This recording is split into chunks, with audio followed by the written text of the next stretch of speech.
Last week's march was so encouraging and so many people participated. It was just so important to me to follow that up. And today was just a way, because the energy wasn't done and we didn't want it just to fizzle out. So we knew the energy was still in the community. And so David said, hey, are you in for another weekend? And I said, absolutely. So that's why the energy is in the community.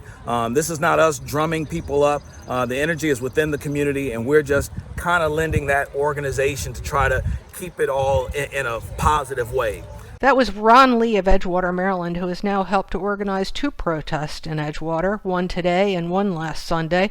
Protesters left from South River High School and marched over 2 miles around Edgewater, finishing at the Anne Arundel County Police Department's Southern District Station. That's where Charlotte Brown of Annapolis spoke about what the protest meant to her. I was not prepared to say anything, and I didn't even know whether or not I was going to be in this march because I just got off at 1 o'clock from working.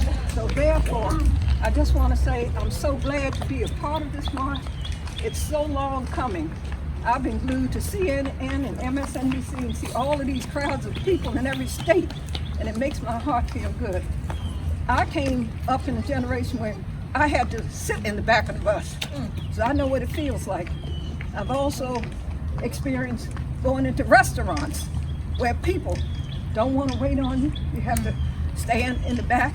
Even to go in a restaurant that has a nice front and you go in the back and it's a peephole with wood floors or sand floors in order to get your food. But this is a great day. Keep it up. Thank you. Where there is no struggle, there is no progress. He said, where there is no struggle, there is no progress. Everybody that is here has had to sacrifice something to be here. Nothing will change where people are not willing to sacrifice something to see change.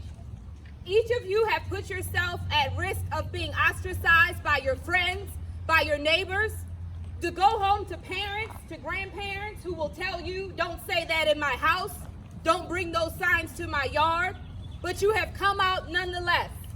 I have attended marches in places where there has only been fun, but today people have said, go home, get a job. Only white lives matter is what people said today in Edgewater. But you continued to march and you held your signs high. I saw the way that white people looked at you when you walked down the street. It wasn't until they had to look in the face of someone who could be Breonna Taylor that they had to reconcile within themselves the reality that they were not willing to face. But you continued to march nonetheless.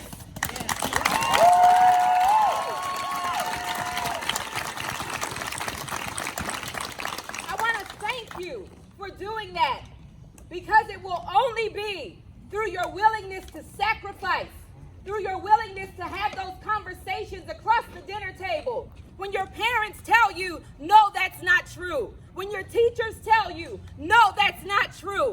It will only be because of your insistence and persistence that we have a change in this country.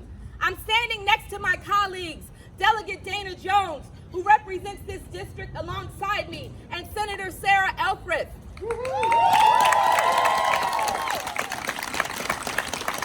are here today standing in unity and listening to everything that you have said that you want to see change in your district and in your state. I'll let you know that Senator Elfreth's district, it extends all the way to the tip of South County. Yeah. And when we knock doors that have Confederate flags waving on the front lawn. But we knock those doors because we represent people who live there. And so when she comes out today and marches in solidarity with you, her even more than me, because they weren't going to vote for me anyway, her even more than me is doing so at great risk to her ability to return to the Maryland Senate to continue to make policy on your behalf that will affect the changes that you said you wanted to see. Donna Cole, WNAV News.